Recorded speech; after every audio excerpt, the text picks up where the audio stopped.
average, cattle drink around 30 gallons of water a day. This is about the same amount of water that fits in your bathtub. 6 hours of their day is dedicated to eating. In this time, they consume about 40 pounds of food. Throughout the years, cattle have been a very important part of our society. Even today, cattle are a huge part of our culture and the future to come.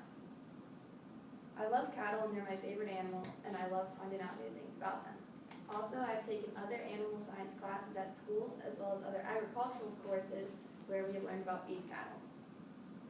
Lastly, and most importantly, my grandfather has always had beef cattle, which I love spending time around.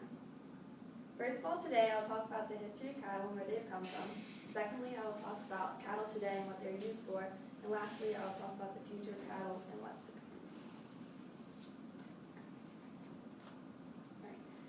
Cattle started all the way back 10,500 years ago. They were from wild oxen called boars. They were found in Europe, Asia, and also northern Africa. Cattle are not just used for food, but in some places, work and worship. In northern Africa, they were domesticated in 3100 BC. Egyptians used them for work and also worship. They dedicated them to the goddess Isis, and they named the cow goddess Hathor. She was the mother of land and fertility. In the Vedic civilization in northern India, 2,000 years ago, or 2000 BC, they were domesticated. Here they were also used for work and worship. Two main breeds which they come from are the hump zebu and the humpless European Highland cattle. Some people believe that all cattle we see today have come from these two breeds. However, some people believe there are other cattle that were domesticated back in ancient times. In 1525, cattle were brought overseas to Mexico, where they lived and roamed. After a while, they crossed over the Rio Grande River in what we call now Texas. They are now called Texas Longhorns.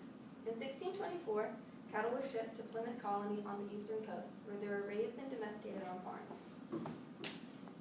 So now that I've talked about the history of cattle and where they've come from, I'll talk about cattle today and what they're used for. Okay. Today, cattle are found all over the United States as well as other places around the world. In total, there are about 1 billion cattle worldwide. Roughly 61% of all the cattle in the world are found in India, Brazil, and China. Also, America is currently ranked 5th in production of cattle. Cattle are used for everyday things, like beef and milk especially. Some other uses are leather, soap, fuel, fertilizer, medicine, and also some cosmetics. 9% of all milk produced in America is used in the production of ice cream. Also today, there are many cows that are specifically known for their performance. Two popular milk cattle are the Jersey and the Holstein. Holstein produce the most amount of milk out of many milk cattle, but the Jersey is sometimes more desirable because of the milk quality it gives. It's creamier and richer in quality.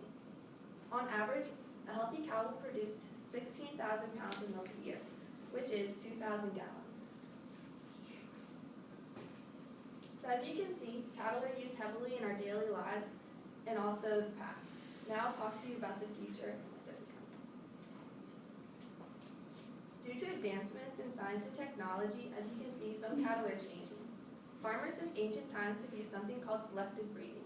This is where you can choose what your offspring will become. Do you want a strong cow? Do you want a skinny milk cow? It depends what you want. So you choose the parents you want and you breed them together to get your offspring. Double-muscled cows are a huge topic of animal cruelty. People believe that they're injecting steroids into cows to make them look the way they do.